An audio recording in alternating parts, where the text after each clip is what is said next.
Titanic जहाज की अद्भुत और दर्दनाक कहानी। प्रस्तावना। 20वीं शताब्दी की शुरुआत बनाया गया दुनिया का सबसे शानदार, सबसे बड़ा और सबसे सुरक्षित जहाज आरएमएस टाइटैनिक। लोग कहते थे, यह जहाज इतना मजबूत और आधुनिक है कि इसे खुदा भी नहीं डूबा सकता। लेकिन तकदीर को कुछ और ही मंजूर था। अध्याय 1। टाइटैनिक का निर्माण। सन 1909 में उत्तरी आयरलैंड के बेलफास्ट शहर में हैरलैंड एंड वोल्फ नामक शिपबिल्डिंग कंपनी ने टाइटैनिक का निर्माण शुरू किया। यह जहाज व्हाइट स्टार लाइन कंपनी का था। टाइटैनिक की लंबाई 882 फीट और चौड़ाई 92 फीट थी। इसका वजन लगभग 46,000 टन था। उस समय यह इंसान द्वारा बनाया गया सबसे बड़ा चलने वाला ढांचा था। इसमें अत्याधुनिक तकनीक का इस्तेमाल हुआ था, जैसे 16 वाटरटाइट कंपार्टमेंट्स, जिनके बारे में दावा किया गया था कि अगर जहाज में कहीं छेद भी हो जाए तो भी यह डूबेगा नहीं। जहाज को बनाने में करीब 15,000 मजदूरों ने 3 साल तक कड़ी मेहनत की। इसका इंटीरियर किसी राजमहल से कम नहीं था। भव्य सीढ़ियां, आलीशान भोजन कक्ष, संगीत कक्ष, स्विमिंग पूल, जिम्नेजियम और आलीशान स्वीट्स। इसे अमीरों के लिए स्वर्ग और गरीबों के लिए उम्मीद का जहाज कहा जाता था। अध्याय 2। पहला सफर, मेडन वॉयज। 10 अप्रैल 1912 का दिन इतिहास में दर्ज हो गया। उस दिन टाइटैनिक अपने पहले सफर पर रवाना हुआ। यह सफर इंग्लैंड के साउथहैम्पटन से शुरू हुआ और इसका अंतिम गंतव्य था न्यूयॉर्क, अमेरिका। इस सफर पर करीब 2,224 यात्री और क्रू मेंबर सवार हुए। इनमें से कई अमीर उद्योगपति, व्यापारी, अभिनेता, राजघरानों के लोग और साथ ही हजारों गरीब प्रवासी शामिल थे, जो अमेरिका जाकर नया जीवन शुरू करने का सपना देख रहे थे। यात्रियों में कई मशहूर लोग थे, जैसे अमेरिकी व्यवसायी John Jacob Astor, fashion designer lady Duff Gordon और जहाज के मालिक कंपनी के डायरेक्टर जे ब्रूस इसमे।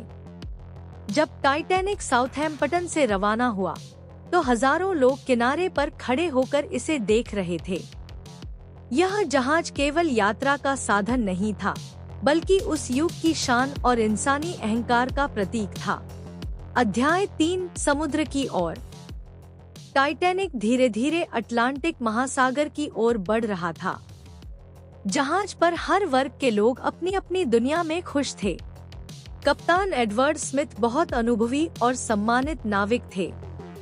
यह उनका रिटायरमेंट से पहले आखिरी सफर माना जा रहा था। वह इस यात्रा को यादगार बनाना चाहते थे। टाइटैनिक की रफ्तार भी उस समय के हिसाब से अद्भुत थी। लेकिन समस्या यह थी कि कंपनी के मालिकों और कप्तान पर दबाव था कि यह जहाज न्यूयॉर्क जल्दी पहुंचे, ताकि अखबारों की सुर्खियां बने। अध्याय 4। बर्फीला महासागर। अटलांटिक का उत्तरी इलाका अप्रैल के महीने में बेहद खतरनाक होता है। यहाँ हिमखंड, आइसबर्ग तैरते रहते हैं। 13 और 14 अप्रैल को टाइटैनिक को कई बार रेडियो संदेश मिले कि उसके रास्ते में बर्फ के बड़े बड़े टुकड़े हैं। लेकिन जहाज की रफ्तार कम नहीं की गई। कप्तान और कंपनी को भरोसा था कि टाइटैनिक अडूब है। अध्याय 5। 14 अप्रैल 1912 की रात। 14 अप्रैल की रात बहुत शांत थी। आसमान पर तारे चमक रहे थे और समुद्र इतना स्थिर था जैसे शीशा हो। हवा भी नहीं चल रही थी। रात 11:40 बजे जहाज के चौकीदार ने सामने एक विशाल हिमखंड देखा। तुरंत घंटी बजाई गई और कप्तान को सूचना दी गई। जहाज को मोड़ने और इंजन रोकने की कोशिश की गई, लेकिन टाइटैनिक बहुत बड़ा और भारी था। कुछ ही पलों में जहाज का दाहिना हिस्सा आइसबर्ग से टकरा गया। टक्कर बहुत बड़ी नहीं थी, लेकिन इससे जहाज के नीचे के हिस्से में कई छेद हो गए और पानी अंदर घुसने लगा। अध्याय 6 संकट की घड़ी। पहले तो लोगों को लगा कि कुछ खास नहीं हुआ। जहाज पर संगीत बजता रहा, लोग अपने कमरों में आराम से थे। लेकिन धीरे धीरे पानी तेजी से भरने लगा। इंजीनियरों और अधिकारियों ने कप्तान को बताया कि जहाज अब नहीं बच सकता।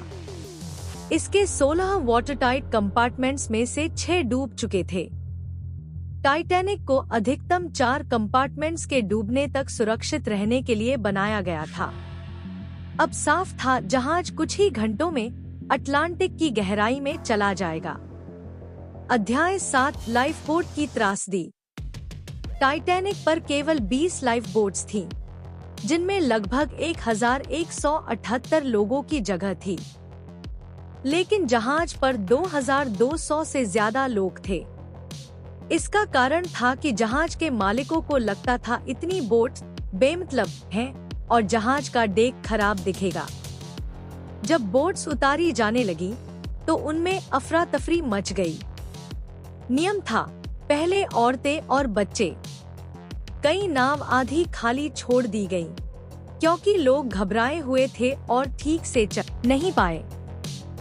पहली क्लास के यात्रियों को ज्यादा मौका मिला, जबकि तीसरी क्लास के कई लोग जहाज के निचले हिस्से में फंस गए और बाहर नहीं निकल पाए। अध्याय 8 आखिरी पल।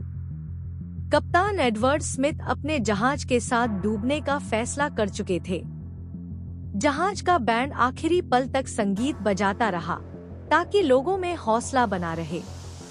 करीब 2:20 बजे, यानी टक्कर के लगभग 2.5 घंटे बाद, टाइटैनिक का पिछला हिस्सा ऊपर उठा और पूरा जहाज टूटकर समुद्र में समा गया।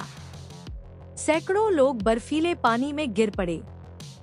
पानी इतना ठंडा था कि कुछ ही मिनटों में उनकी जान चली गई। अध्याय 9 बचाव और मौत का मंजर। करीब 1500 लोग इस हादसे में मारे गए। केवल 706 लोग ही बच पाए। बचने वालों को कारपेथिया नामक जहाज ने बचाया, जो घटना स्थल पर सुबह पहुंचा। लेकिन तब तक चारों ओर मौत और खामोशी का सन्नाटा फैल चुका था। अध्याय 10 हादसे के बाद। यह हादसा पूरी दुनिया के लिए एक झटका था। अडूब कहे जाने वाले जहाज के डूबने ने इंसानी अहंकार को चूर चूर कर दिया। बाद में जांच हुई और तय किया गया कि हर जहाज पर सभी यात्रियों के लिए पर्याप्त लाइफ बोट होनी चाहिए। सुरक्षा नियम कड़े किए गए। अध्याय 11 टाइटैनिक की खोज। सालों तक टाइटैनिक का मलबा नहीं मिला, लेकिन 1985 में वैज्ञानिक रॉबर्ट बैलार्ड की टीम ने इसे अटलांटिक की गहराई में खोज निकाला। आज भी टाइटैनिक का मलबा समुद्र की गहराई में है और समय के साथ धीरे धीरे खत्म हो रहा है। उपसंहार। टाइटैनिक केवल एक जहाज नहीं था, यह इंसानी सपनों, अहंकार और त्रासदी की कहानी है। यह हमें याद दिलाता है कि चाहे इंसान कितना भी शक्तिशाली क्यों न हो, प्रकृति और तकदीर के सामने वह हमेशा छोटा है।